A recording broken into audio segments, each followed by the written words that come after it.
আসসালামু আলাইকুম প্রিয় দর্শক, আপনাদের অনেক অনেক শুভেচ্ছা জানাচ্ছি ডাক্তার ইউটিউব চ্যানেলের পক্ষ থেকে। সম্মানিত পেশেন্ট ছোটন ছোটন আমার প্রিয়, খুব খুব প্রিয় একজন পেশেন্ট। ছোটন একজন খেলোয়াড়, সে হচ্ছে বাংলাদেশ পুলিশ জাতীয় দলের একজন ফুটবলার।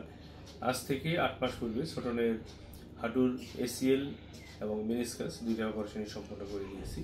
ছোটনের আগে যে প্রবলেমগুলো হতো, তার হাঁটু ঘুরে যেত বা শক্তি পেত না এবং হাঁটু লক হয়ে যেত। লক হয়ে যাওয়ার কারণ হলো তার বাগের হ্যান্ডেল মেনিসকাস টিয়ার ছিল, আর ঘুরে যেত এটার কারণ ছিল ওনার এসিএল লিগামেন্ট ছেঁড়া ছিল। তো আমরা আজ থেকে 8 মাস পূর্বে আর্থ্রোস্কোপিক্যালি হাঁটুর লিগামেন্ট অপারেশন করে দিয়েছি এবং লিগামেন্ট অপারেশনের পরে আমরা ছোটন কেমন আছে, আগে কেমন ছিল, সবকিছুই আমরা শুনবো ছোটনের কাছে। তো আমরা যাচ্ছি ছোটনের কাছে, সাথে আছে আমি ডাক্তার মারিফুল ইসলাম, অ্যাসিস্ট্যান্ট প্রফেসর, জাতীয় অর্থোপেডিক হাসপাতাল ও পুনর্বাসন প্রতিষ্ঠান। এখন আমার ছোটনের কাছে যাচ্ছি। আজ থেকে কতদিন আগে তোমার প্রথম ইনজুরি হয়েছিল? প্রথম ইনজুরি হয়েছি 2020 সালে। 20 সালে একবার যখন ব্যথা পাই, একবার তোমার ইনজুরি হলো, তারপরে পরে রিহেব নিয়ে ঠিক হয়েছি প্রপার। ওটা নিয়ে খেলতাম। রিহেব নিয়ে পুরোপুরি ফিট ছিলাম। পরে লাস্ট ইয়ার যখন টিমে প্র্যাকটিসে ব্যথা পাই, ব্যথা পাওয়ার পর প্রথমে বুঝতে পারিনি যে লিগামেন্টে ব্যথা লাগছে, বাট ওই ট্রেনিং করতেছিলাম। দেন 9 চক্কর মারার পরে দেখতেছি যে না, পায়ে আর ব্যালেন্স পাইতেছি না বা শক্তি পাইতেছি না। পরে ফিজিওর পরামর্শে রেস্টে যাই।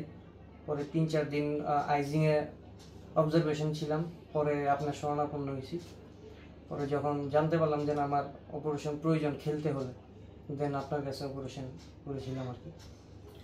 তো অপারেশনের পরে এখন তোমার কি অবস্থা? তোমার কি হাঁটা চলা, তারপরে জিম সবকিছু স্বাভাবিক হয়েছে কিনা? এমনিতে আলহামদুলিল্লাহ সবকিছু স্বাভাবিক। একটু একটু মাঝে মধ্যে ফোলা আসে, হাঁটু ফুলে মাঝে মধ্যে একটু পেইন হতে পারে। তোমার পেইনের একটা কারণ আছে, আমরা এক্সরেতে একটা জিনিস দেখাচ্ছি। এটা কিন্তু দুই সাইডে বাটন দিয়ে অপারেশন করা, দেখতে পাচ্ছেন। এই যে বাটন, এই যে বাটন, উপরেও আছে নিচেও আছে। আমরা এই যে হাঁটুর ভিতরে যে স্পেস গ্যাপ, ল্যাটারাল সাইডে যে গ্যাপটা, এটা কিন্তু মানে ভালোই সুন্দর আছে, বাট মিডিয়াল সাইডে কিন্তু গ্যাপটা কমে গেছে। এই জন্য আমরা এটাগুলি মিডিয়াল কম্পার্টমেন্ট অস্টিওআর্থ্রাইটিস। এটাদের কারণে কিন্তু কিছু ব্যথা তোমার থাকবে। তবে থাই মাসেল বিল্ড আপ হয়ে গেলে আর একটু মানে ভালো থাকবে। থাই মাসেলটা দেখি কেমন দেখা যাচ্ছে, বসিয়ে দেখাও। হ্যাঁ, সোজা করো, সোজা, এইভাবে সোজা করো। হ্যাঁ দেখি, হ্যাঁ আমরা আপনারা দেখতে পাচ্ছেন, মানে একেবারে জেনুইন, মানে টিপিক্যাল খেলোয়াড়ের যে থাই মাসেল, ওরা কিন্তু তাই। কারণ ও আসলে একজন প্রফেশনাল ফুটবলার, এই জন্যই থাই মাসেল এত সুন্দর মানে বিল্ড আপ। এই থাই মাসেল অ্যাক্সিডেন্টের পরে শুকিয়ে যাচ্ছিল না? জি, অনেক শুকাই গেছিল। পরে বিল্ড আপ করতে আলহামদুলিল্লাহ জিম করে দেন এই পর্যায়ে আর কি। আচ্ছা, আরেকটা জিনিস আমরা দেখাই যে এই বাটন দিয়ে, অ্যাডজাস্টেবল বাটন দিয়ে অপারেশন করলে এটা কখনোই লুজ হয় না। আপনারা খেয়াল করে দেখেন, এই যে আমরা এটা ভালো পা, এটাই পা, এটা যে আমরা টান দিতেছি, দেখেন সর্বোচ্চ যে টান দিই, এটা কিন্তু লড়ে না, পুরো শরীর লড়ে কিন্তু এটা লড়ে না। সেম এটাও, এটা টান দিতেছি, এটাও কিন্তু লড়ে না, মানে এত মজবুত, মানে দুইটা পা কিন্তু সেম। এটা হচ্ছে এই বাটন দিয়ে দুই সাইডে যদি আমরা বাটন ইউজ করে অপারেশন করি, তাহলে এটার সুবিধা হলো এটা যে লিগামেন্ট কখনো আসলে মানে লুজ হয় না। এটার সুবিধা হলো এটা খুব দ্রুত মানে রিকভারি হয় এবং হাঁটা চলার থেকে শুরু করে সব কিছুতে ফিরে আসা যায়। আচ্ছা, এই যে অপারেশন তুমি আমার এই সেন্টারে করলা, করে তুমি হ্যাপি কিনা? জি আলহামদুলিল্লাহ অনেকটাই হ্যাপি। আমাদের দেশের লোকজন তো ভয় পায় অনেক সময় যে এটা বিদেশে অপারেশন করতে হবে। আসলে কি এই অপারেশনের জন্য বিদেশের কোনো প্রয়োজন আছে? বিদেশে প্রয়োজন নাই, যদি একটু বিশ্বাস রাখে, ভালো করার মালিক আল্লাহ। যদি একটু বিশ্বাস রাখে তাহলে বাংলাদেশে এই চিকিৎসা খুব ভালো হয়, হচ্ছে। এবং অপারেশনের পরে আসলে এবং আমরা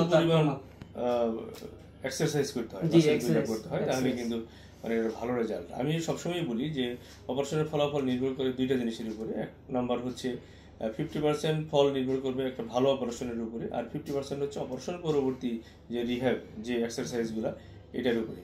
তো আমাদের দেশের রোগীদের সম্পর্কে তুমি কি বলতে চাও? বলতে চাই একটাই কথা, আপনারা যদি এরকম ইনজুরি থাকে লিগামেন্ট পারপাস, তাহলে আপনারা বাইরে যাওয়ার দরকার নেই, স্যারের কাছে আসতে পারেন, একবার হলে দেখা যেতে পারেন। চিকিৎসা কোথায় করবেন এটা আপনাদের, একবার হলে এসে দেখাই, দেন যেটা করার করবেন।